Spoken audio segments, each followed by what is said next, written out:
private land? Those are the questions that we should ask ourselves as members who we have been given the opportunity to serve for a term. Honorable Senators, I leave these questions for you to investigate deeply and to ensure that education in our county is not only prioritized at the level of your approval and appropriation of the budget, but also that budget which you have approved is effectively improved and held to the highest standards to achieve the intention of. On another perspective, technical institutes are critical engines of local development. They play an essential role in skills development, job creation, and economic stimulation across our county. In this regard, I wish to draw your attention to the SOT Technical Training Institute, that is SOT TTI, a promising institution whose potential can be fully harnessed through its upgrade to a national polytechnic. Upgrading SOT TTI would not only expand courses to be offered and attract more students from across the region, but also catalyze wider socio-economic development in its environs. This upgrade would trigger significant population growth, increased demand for services, and the need for improved infrastructure. Therefore, I strongly urge you, honorable members, and the county government to prioritize the expansion and upgrading of Merigi Health Center alongside enhancing basic amenities within Merigi Town in anticipation of the pressures that will be brought by institutions such as TTI, Stegro Tea Factory, among other emerging developments. It is in this house that we can appropriate funds for an upgrade of that or such an institution environment. Similarly, Bomet Town is experiencing rapid population growth, primarily driven by the steady expansion of Bomet University, especially at the institutional moves closer to attaining its charter within this year. In this light, it's imperative that Bomet Health Center, for instance, be upgraded to a sub-county hospital status to effectively meet the rising healthcare demands of the town's residents and the university community that is fastly growing. Honorable members, investing in education must be matched with strategic planning in infrastructure, healthcare, and urban amenities. This is the only way to ensure that the development is holistic, inclusive, and sustainable. Seventh, honorable members, is on the county public service. The County Governments Act 2012 establishes the county public service and provides the framework for its organization, staffing, and operations. This outlines a clear objective to ensure the delivery of efficient, quality, and productive services to the people. These legal and systems that promote the optimal utilization and development of human resources in a manner that enhances service delivery. Mr. Speaker, sir, human resource is the engine of service delivery for the county and transparent. Recruitment and appointments should not only be competitive, but also reflect integrity, fairness, and alignment with the Constitution. Sadly, irregular appointments and fair promotions and skewed remuneration of staff. Special audit report of the Auditor General on payroll management for the County Executive of Bomet, covering the financial year 2021-2022, 2022-2023, and 2023-2024 was tabled in the Senate in July. Its findings are not only alarming, but also pose serious compliance and fiscal risks to our county. Among the key issues that were unearthed include irregular and overpayment of allowances, including practicing allowance amounting to over Kenya shillings 56 million taxpayers' money. There was also highlighted the absence of annual recruitment plans, which facilitated irregular appointments, dubious redesignations, and improved controls throughout the payroll management process, from budgeting, recruitment, and approvals to payment and execution. The implications of this are profound, honorable members, not only in terms of legitimacy and sustainability of our county's workforce. Mr. Speaker, sir, the recommendations contained in this report must be taken seriously, and I urge this House to create time and get this report. We have a duty to establish mechanisms that ensure compliance with the Public Finance Management Act, the Public Service Commission regulations management. On the matter of appointments, Mr. Speaker, allow me to recognize and commend you and the honorable members for your consistent and responsible execution of vetting and approval mandate. Vetting ensures that appointees to senior public offices meet the constitutional threshold, particularly under Chapter 6 on legal service. You have done your job. However, Mr. Speaker, this important process has at times been undermined or manipulated. We have witnessed instances where the executive uses weekend interviews, nighttime swearing-in ceremonies, rush appointments to evade court injunctions, or cancels recruitment processes whenever their preferred candidates are unlikely to succeed. In other cases, qualifications are lowered and the vetting process and experience. So I ask this honorable House, shall we continue to allow meritocracy to be replaced by favoritism? Will we stand idle as standards are lowered and systems abused? Will it ultimately affect our legacy when we leave office, because we must leave office at some point?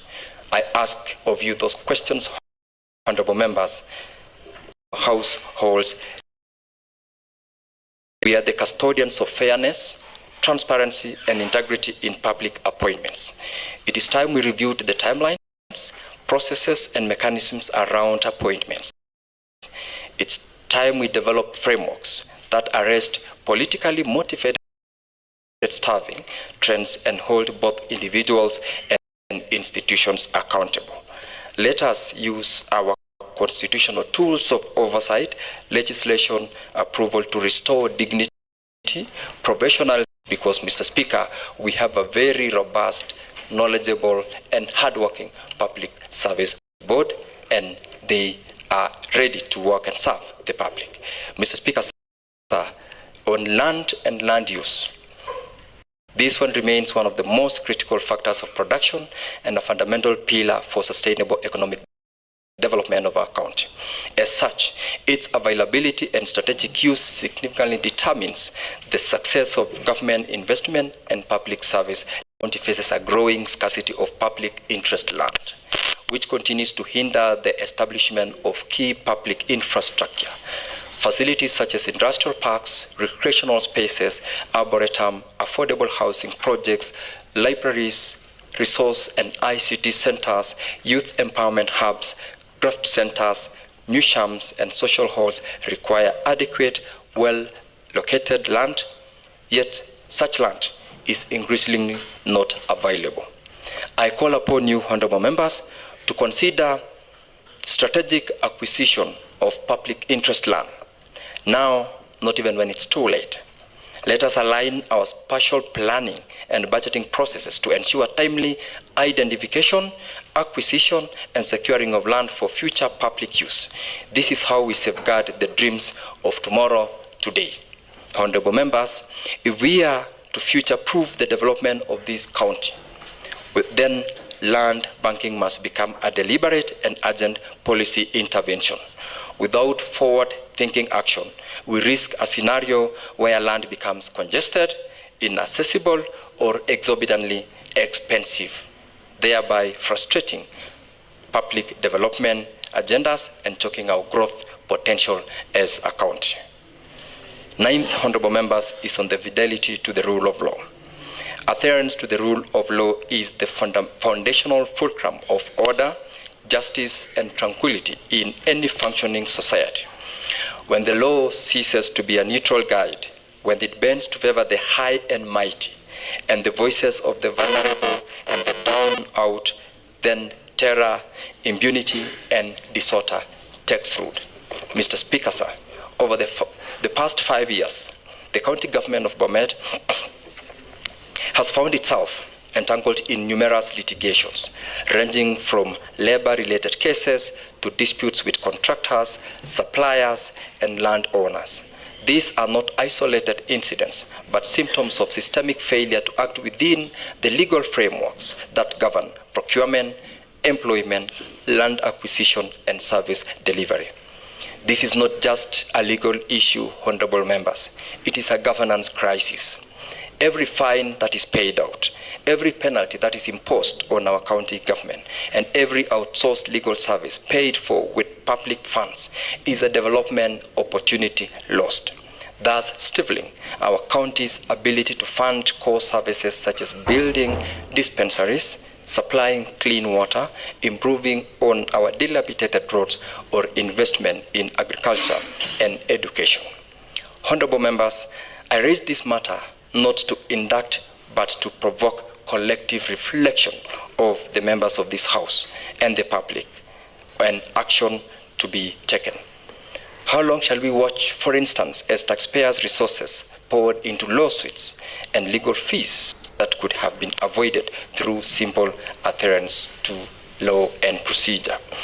It's important to note that, honorable members, the Office of the Auditor General has consistently flagged the rising cost of fines and has demanded, as incurred by the county government, action. Many of these are actually avoidable. These are not isolated observations for the county of Bomet, but for across the country in most of our counties. But the recurring audit concerns, particularly in our county, have now become a pattern that demands urgent corrective action. It's time, honorable members, that we move beyond reading audit reports and begin to act decisively on them. Public money must not continue to be used to clean up administrative carelessness or non-compliance with the law. Mr. Speaker, sir, the 10th area I wanted to speak to is on people's participation in governance in our county. Recognizing the constitutional right of our people to manage their own affairs, full implementation of Bomet County Public Participation Act 2019 must be treated as a priority. This assembly has a central role to play in ensuring that this law is not just a document on paper, but a living, breathing framework that anchors inclusive and meaningful engagement with our people. Honorable members, we must go beyond token consultations. Capacity building initiatives targeted especially at the grassroots are essential to enable the public to engage constructively in the planning, budgeting, and oversight processes. Public participation must be institutionalized, resourced, and continuously nurtured so that every citizen resident of Bomet, not just the loudest voices, has a genuine say in shaping the priorities and direction of this county. Honorable members, Bomet County Public Participation Act 2019 clearly stipulates that the department responsible shall prepare quarterly and annual reports on the status and effectiveness of public participation. Has this been done as required by law? I pose that question to the honorable members of this House. Furthermore, the appointment of a Public Participation Council and an advisory committee is not an optional under that law that was passed by this House in the year 2019. Has this House, for example, received any confirmation that these bodies have been constituted and funded to operationalize? Honorable members, we must ask ourselves those questions, and further, whether we are genuinely fair and transparent in the way we conduct public participation as a county executive. Do we provide public with adequate notice, relevant documents, and sufficient time for them to digest the information and give meaningful input, especially on planning and budgeting on development programs that this House is called sometimes to approve? Let's not allow public participation to become a mere formality or a checkbox exercise. As Justice Mubingugi rightly ruled, public participation is not a cosmetic exercise. It must be real, inclusive, and impactful. By real, we mean that public participation must be anchored on regular auditing and reporting. It must not be a symbolic exercise, but one that is evidence-based, with clear documentation of what was proposed, what was taken into account, and what action followed. This assembly should insist on these quarterly and annual reports, as required by law, to track the progress and effectiveness of participatory processes in governance. By impactful, we refer to the importance of stakeholder engagement that leads to tangible outcomes. Public input must not end at the consultation level. It must be acknowledged, responded to, reflected in the county decisions and policies, and a robust feedback mechanism is necessary to close on the loop so that citizens know how their voices have influenced the decisions made. I highlight that because we have a law that this House has passed. And lastly, by inclusiveness, we are required to emphasize the need to involve marginalized, minority, and represented groups in all public participation forums, including women, youth, and the persons with disabilities, whose voices are often drawn out in the elite spaces. Participation must reflect the full demographic of our county, not just the well-connected or well-informed. I'm encouraged, honorable members, that the Senate, through its report on sessional paper number 3 of 2023, has set in motion development of a comprehensive legal framework on public participation to standardize and guide engagement across all counties. This particular sessional paper will guide the Office of the Attorney General in coming up with a document that will feed into the document that this House has passed as their legal document on public participation. But until then, honorable members, we must uphold both the letter and the spirit of the law and ensure that public participation in our county is not just legally compliant, but morally and ethically sound, a process that respects the voice of the people as central to our governance. Honorable members, we seem to have all that is required of our prosperity as a county. But what is holding us back? I ask this question because we seem to have all that is required of us. What is holding us back? Members, in my view, corruption is holding us back. Corruption is a venomous serpent, and unfortunately, one that has found its way into the veins of devolved governance. As we celebrate the gains of devolution, we must also be bold enough to confront its shadows. Corruption is one such shadow, and if left unchecked, it will poison the very promise our county government service to the people promised. His Excellency the President of the Republic of Kenya, Dr. William Samoei Ruto, has consistently reiterated that it shall not be business as usual. We must be resolute in our fight against corruption. Corruption-related malpractices have quietly but devastatingly crept into the core of our county departments and institutions. The impact, honorable members, is real. The consequences are dire. Take, for instance, the case of Bomwasco, a once promising public utility, now declared no longer a going concern by the Auditor General, burdened by staggering debt of over Kenya shillings 200 million. Even more alarming is the report that 69.7% of the water produced by Bomwasco cannot be accounted for. That is more than double the allowable non-revenue water loss of 25% set by the Water Services Regulatory Board, WASREB. This represents inefficiency and unforgivable negligence, if not outright theft. Mr. Speaker, sir, as we echo the President's famous Mambo ni Matatu declaration, let us remember that the corrupt only understands firm language backed by enforceable action. Let this House stand firm on integrity, stand for an accountability, and protect the resources we have in this country. Honorable members, in our collective pursuit of ethical and accountable governance, allow me to bring to your attention a significant legislative milestone. On 19th of August 2025, His Excellency the President ascended to the Conflict of Interest Act, marking a critical step towards deepening integrity in public service. This new law will repeal, or rather this new law which repeals the Public Officers Ethics Act aims at ensuring that public servants focus squarely on service delivery. It provides a firm legal framework to prevent the misuse of office for personal gain. No public officer should take advantage of their position or influence to benefit themselves, their relatives, their associates, or their friends. The Act, honorable members, prohibits public officers from offering preferential treatment, whether in procurement, appointments, or access to government resources. It discourages public officers from engaging in other gainful employment or business activities that may conflict with their official duties. It seeks to curb the abuse of power and the misuse of misappropriation of public resources.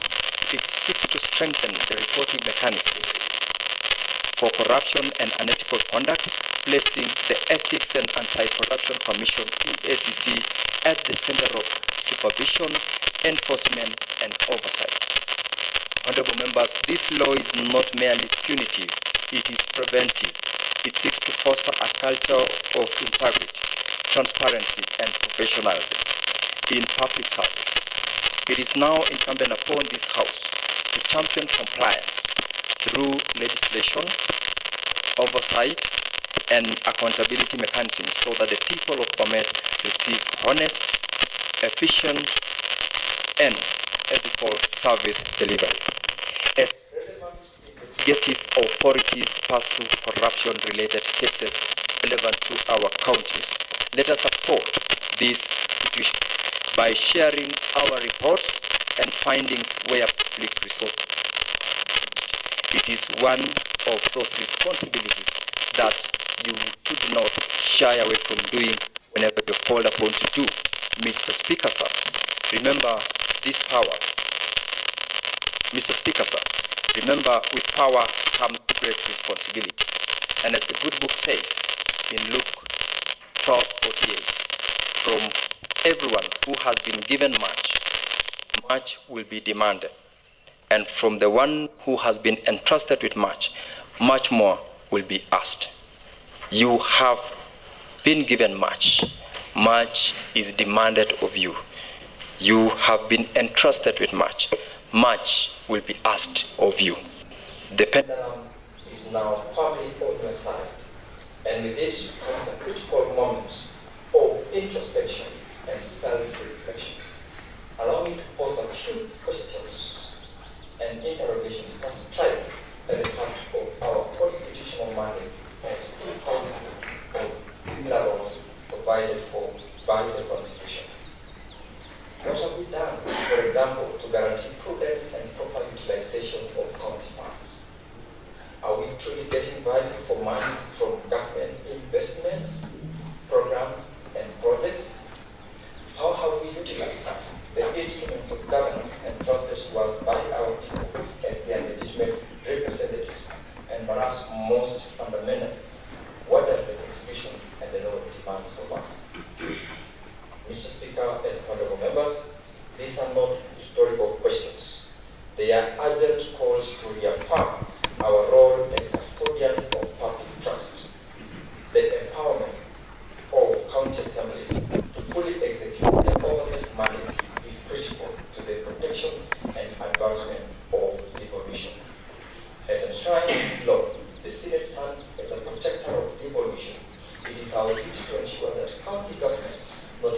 enjoy autonomy, but also be equipped with sufficient resources, institutional support, and legislative backing, all while upholding the values of transparency, accountability, and equitable distribution of resources. It is in this spirit, Mr. Speaker and honorable members, that I emphasize the need for closer collaboration between this Assembly and the office of the Senator. We must not only allow the gains of devolution so hard-won to be diluted or reversed. My office remains open and available to fast-track any recommendation and to act on any reports or resolutions emerging from your committees where my intervention as your Senator is necessary. This Assembly holds a pivotal role and position in safeguarding county assets and ensuring that they are managed responsibly without room for misuse or abuse by unscrupulous entities or individuals. You have the full backing of the Constitution and the law to ventilate on any matter and to scrutinize any report on the affairs of this county government and the county executive that you and I oversight. Honorable Senators, honorable members, our responsibilities go beyond passing budgets. We are called upon to monitor progress, to evaluate implementation, and to hold duty bearers accountable for how public resources are spent. While we support the executive in approving sound policies and development plans, our role in safeguarding fiscal responsibility and governance ethics remain non-negotiable. Honorable members, in the aspects of roads, for instance, I take this opportunity to commend this Honorable House for its continuous focus and strategic unwavering commitment in budgeting for Department of Roads, particularly in the construction and maintenance of road drainage infrastructure across the county. In the last financial year alone, honorable members, this House appropriated over 380 million to support this critical sector. Notably, 100 million was allocated for the construction of major roads, 60 million was budgeted for and approved for construction of cross-cutting roads, Kenya shillings 50 million for construction and maintenance of motorable bridges, 20 million for box culverts, 25 million for precast culvert installation, and Kenya shillings 100 million committed directly to honorable members for maintenance of feeder roads. In addition to this, the county government, through your continued support as an assembly, has invested heavily on the equipments which we have mentioned. It should, however, concern us as members when, despite such significant allocations, residents still raise complaints about dilapidated roads and lack of functional bridges.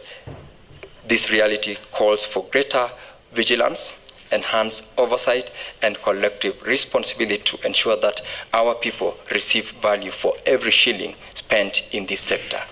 As a matter of fact, honorable members, the purchase of the heavy equipment is a subject of investigation by the Ethics and Anti-Corruption Commission and has indeed been flagged by the Office of the Auditor General as not just an irregular, but an investment that was not in the CIDP, in the ADP, and initially not in the budget that ultimately was utilized. Let's not fall, honorable members, into the trap of complacency. Instead, let us strengthen monitoring, demand accountability, and ensure timely and quality delivery of infrastructure projects. And lastly, on source revenue. The viability of any county government, honorable members, is fundamentally anchored on its ability to sustain itself through on source revenue. Reducing overdependence on exchequer disbursements, while we acknowledge the limitation of our current revenue base as a county, it's incumbent upon those of us in leadership to ensure that this does not remain as the status quo. We must actively explore and implement strategies to expand our revenue streams, cap the leakages, and eliminate theft, which is systemic in our collection system as a county executive. Bomet County has consistently faced challenges in mobilizing adequate on-source revenue. significantly constraining our capacity to fund local development priorities and deliver essential public service. Among key issues contributing to this underperformance are weak revenue controls, limited or ineffective automation, unbanked cash collections, and gaps in reconciliation and audit trails. Honorable members, these inefficiencies were particularly evident during the first quarter of the financial year 2024-2025, where Bomet County was ranked among the lowest performing counties, achieving only 6% of its annual own source revenue target. Honorable members, that is not acceptable. This dismal performance is both alarming and unsustainable. Further compounding the problem, the Office of the Auditor General previously flagged a case where the cost of acquiring and maintaining an automation system of revenue collection far exceeded the revenue collected through that particular system. This raises serious concerns over value for money and procurement prudence. Honorable Senators, members, despite sustainable investment in automation over the years, these efforts have yet to translate into tangible improvements in revenue collection. As we continue to advocate for digitization and automation of revenue systems and also other automation systems like what I've witnessed in your new chamber, which I must acknowledge and congratulate this House and those who've implemented it, we should be guided by the principle of cost effectiveness, accountability, and practicality. Most importantly, we must set realistic and evidence-based targets to avoid the build-up of pending bills and financial obligations that strain our county resources, so that wherever we have whatever resources coming out of the shareable revenue, the own source revenue comes in as a supplement to implementation of the programs that this Honorable House approves. Let us commit to sealing loopholes, Honorable members, enhancing transparency, and ensuring that every shilling collected works towards the development agenda of the people of Bomet. And as I head towards closing, let us recognize that as we move forward, it is vital that the laws we enact are constitutionally sound. That means embracing comprehensive legal reviews, encouraging cross-committee collaborations, and ensuring we do not pass legislation that falls short of constitutional or statutory